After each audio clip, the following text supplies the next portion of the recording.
Assalamualaikum warahmatullahi wabarakatuh.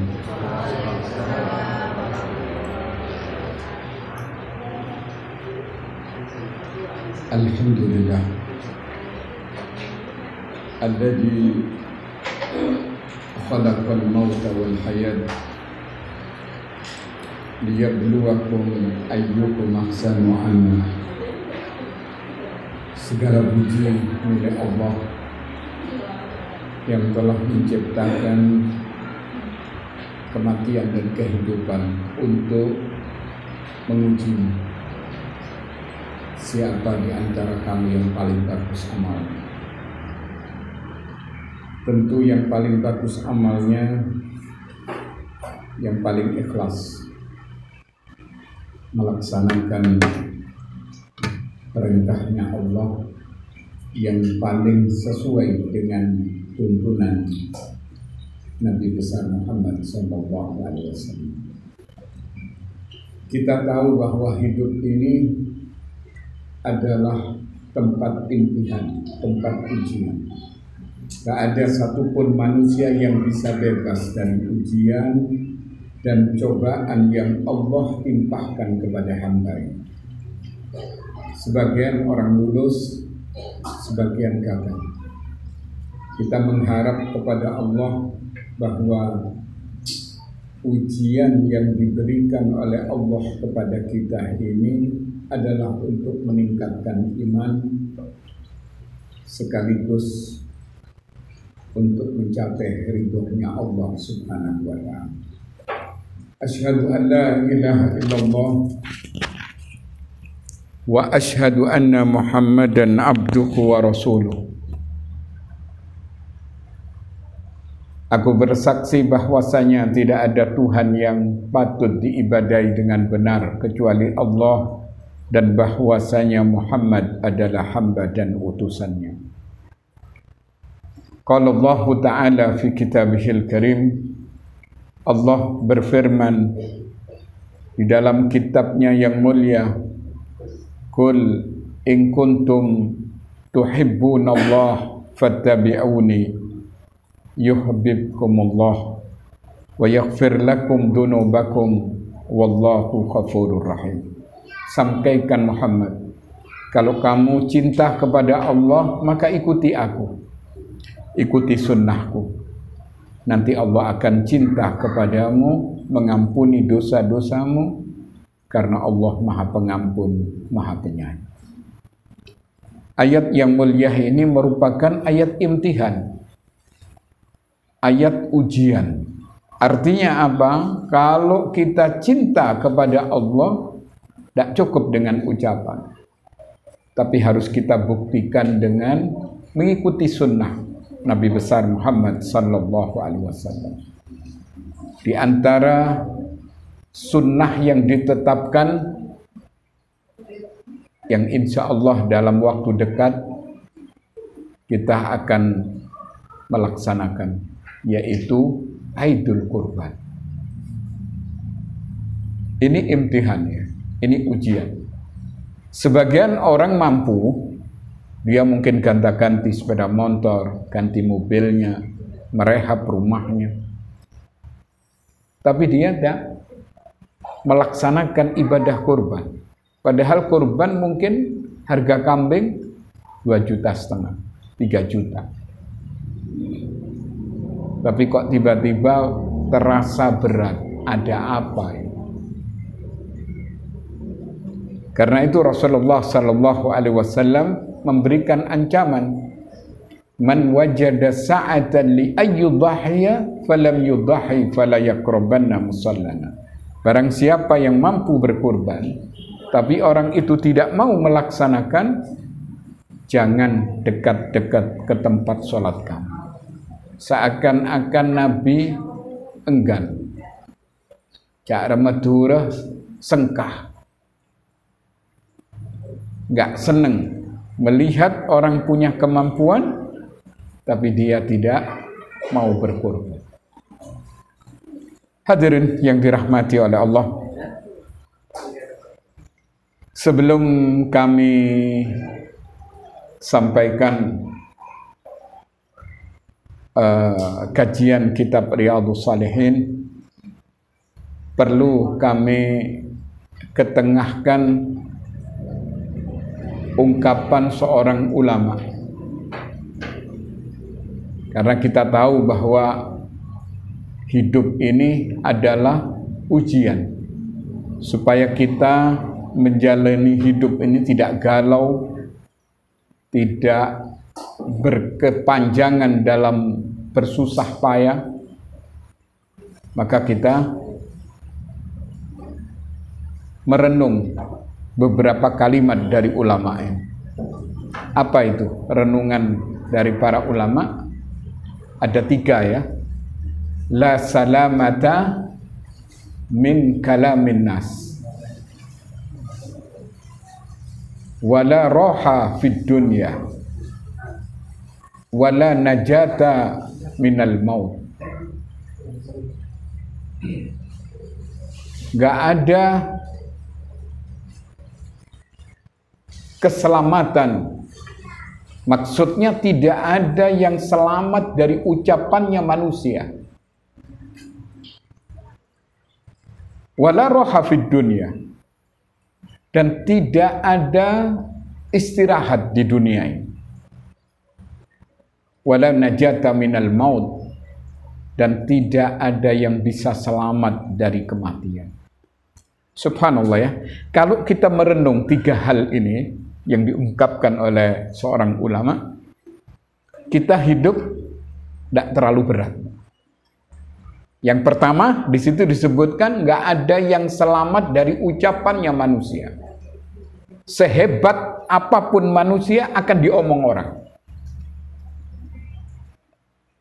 Jangankan manusia, Allah Rabbul Alamin yang mempunyai langit bumi dengan segala isinya. Allah yang berkuasa mutlak kepada hambanya, yang memiliki surga dan neraka, itu masih diomong orang. Bayangkan Allah diomong orang. Apa omongan orang-orang? Allah katanya punya anak. Allah katanya fakir. Allah katanya gak adil dibilang takdir. Subhanallah. Padahal Allah itu lam yalid wa lam yulad, tidak beranak dan tidak diperanakan. Tapi subhanallah, manusia ini sampai seperti itu. Allah saja diomong, apalagi kita yang memang banyak salahnya, banyak kurangnya, banyak kelemahannya. Kemudian kita lihat lagi, siapa yang diomong orang? Nabi kita Muhammad sallallahu alaihi wasallam. Yang orang-orang kafir, orang-orang orientalis mengatakan Nabi menikahi anak masih kecil, Aisyah radhiyallahu anha. Mereka tidak tahu bahwa dengan menikahi Aisyah, maka agama ini akan sampai kepada hal-hal yang sifatnya rahasia. Subhanallah, seperti itu. Ada hikmah tersendiri. Kemudian orang-orang orientalis barat mengatakan bahwa Nabi itu menjiplak ucapan orang-orang terdahulu. Karena itu disebut dengan asatirul awwalin, dongengan orang-orang dahulu. Nabi dihina, Nabi dicaci maki. Apalagi yang mencaci maki yang jelas adalah orang-orang kafir. Itu aja diomong orang. Padahal Rasulullah adalah manusia yang paling sempurna. Kenapa Nabi tidak diomong orang ketika Nabi menikahi janda umur 40 tahun? Sementara Nabi cuma 25 tahun umurnya. Begitu Nabi menikahi gadis kecil, orang ngomong begini, gilasek, apa-apa. Seperti itu. Naam. Hadirin yang dirahmati oleh Allah,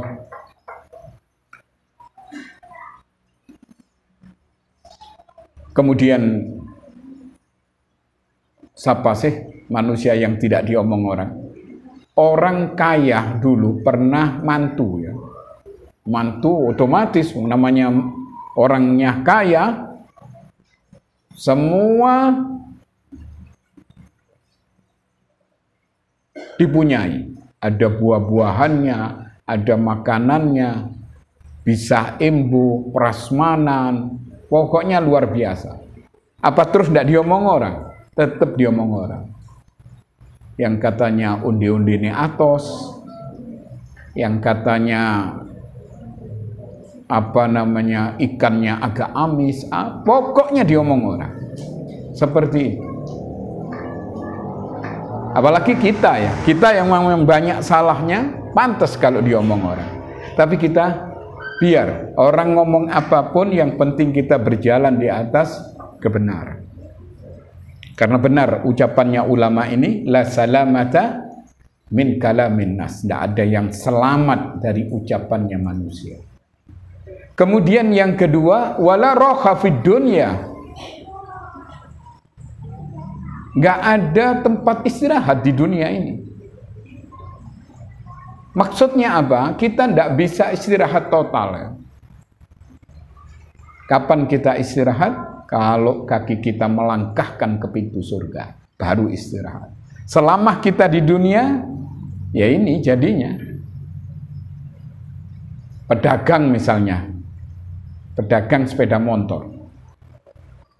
Dagangannya banyak, tidak laku-laku, mengeluh. Nggak punya dagangan, podo ae mengeluh. Nah, ono kula anakku. Seperti itu manusia. Anaknya cerewet sedikit, mengeluh. Suaminya ada kesalahan, mengeluh. Istrinya, kok suaminya. Satu contoh misalnya istrinya cerewet, mengeluh. Ini manusia. Karena itu di dunia ini tidak ada ketenangan hakiki. Tidak ada istirahat yang sebenarnya. Jangankan kelas kita ya. Para nabi, para rasul terdahulu itu subhanallah ujiannya semakin lama semakin berat. Semakin lama semakin banyak tantangan. Tapi ujung-ujungnya Allah memberikan kemenangan. Kita harus ingat ya, rumus dunia ini watilkal ayyam nudawwiluha bainan nas. Kami gilirkan manusia ini kadang di atas, kadang di bawah. Susah, senang, punya uang, banyak utang, seperti itu. Kemudian yang ketiga, wala najata minal maut. Enggak ada yang selamat dari kematian. Jadi kalau kita merenung ya, ucapannya ulama ini, hidup ini enggak begitu berat. Karena begitu kita diomong orang, oh iya biasa yang menungso. Begitu kita ada masalah di dunia, iya, karena tempat kita ini adalah tempat ujian, enggak apa-apa. Kemudian yang penting lagi, wala najata minal maut. Enggak ada yang selamat dari kematian. Kita lihat, Nabi Adam wafat. Padahal umurnya cukup panjang. Tapi ternyata enggak kekal. Nabi Nuh meninggal. Nabi Muhammad wafat. Abu Jahal mampus. Abu Lahab mati. Seperti itu. Kemudian kita lihat di keluarga kita, bapak kita meninggal, mbah kita lebih-lebih sudah meninggal lebih lama. Itu kehidupan. Karena itu nggak ada yang selamat dari kematian. Allah Subhanahu wa taala berfirman di surah Jum'ah ya. Qul innal mauta alladzi tafirruna min fa innahu mulaqikum. Summa turadduna ila alimil ghaibi wasyahadah fayunabbi'ukum bima kuntum ta'malun. Sampaikan Muhammad, kalau kamu lari dari mati, mati akan menemui. Dan kamu akan dikembalikan kepada zat yang mengetahui perkara gaib, akan dikabarkan kepadamu apa saja yang pernah kamu lakukan. Nggak ada yang bisa selamat dari kematian. Dokternya mati, yang punya apotik mati. Nggak ada yang bisa selamat. Oh, ada itu umurnya sudah 100. Iya, tapi ujung-ujungnya tetap mati. 101 mati.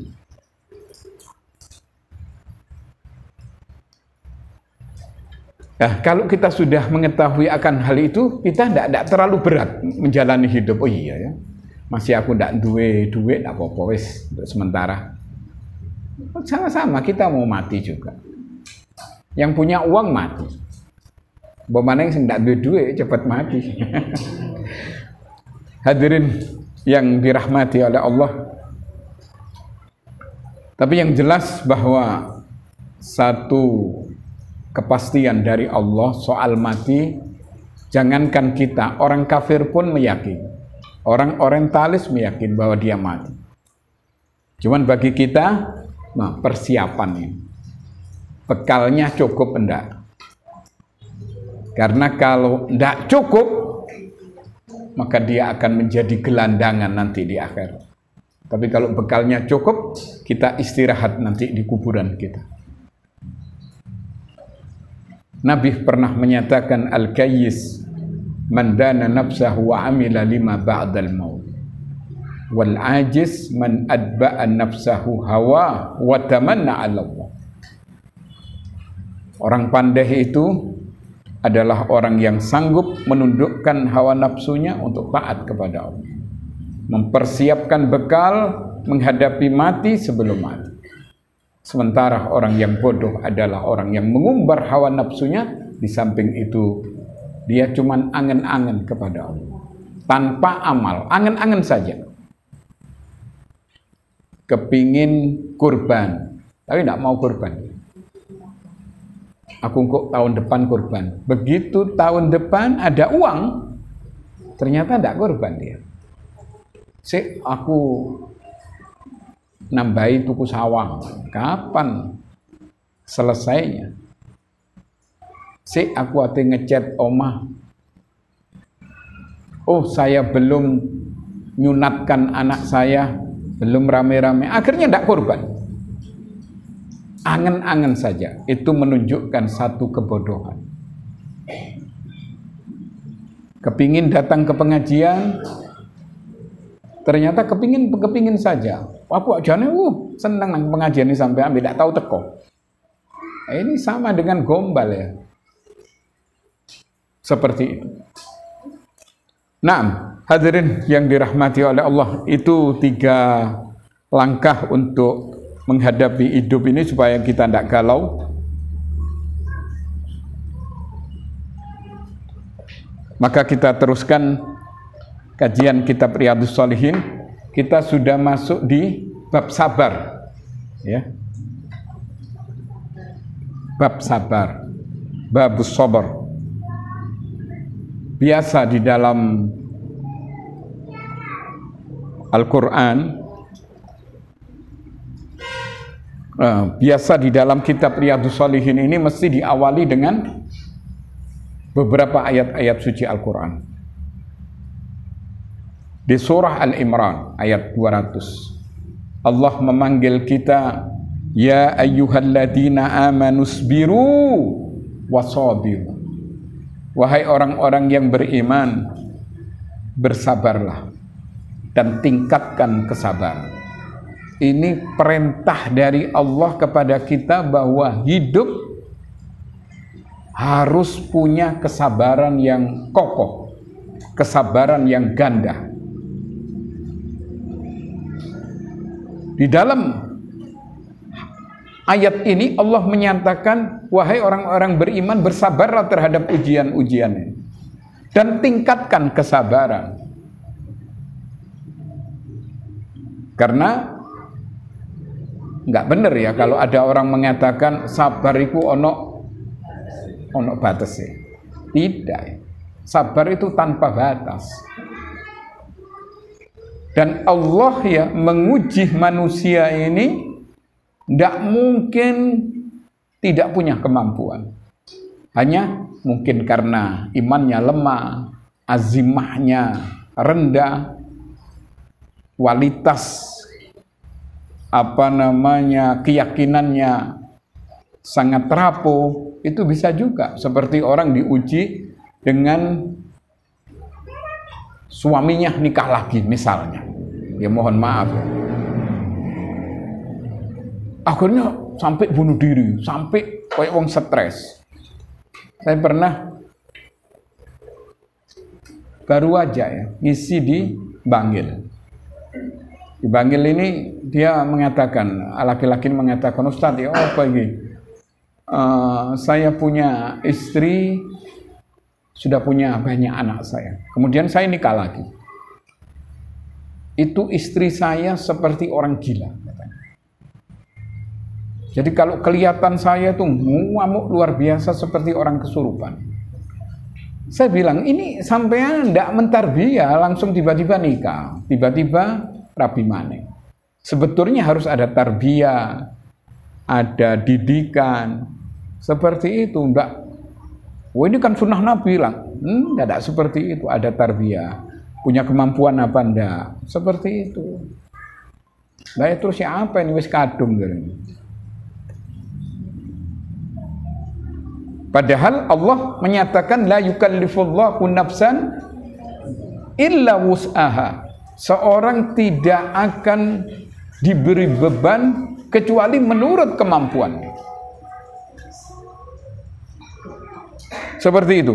Kemudian Allah melanjutkan di surah Al-Baqarah dalam kitab Riyadhus Shalihin ini ayat 155, mungkin ayatnya sudah kita hafal ya. Apa kata Allah?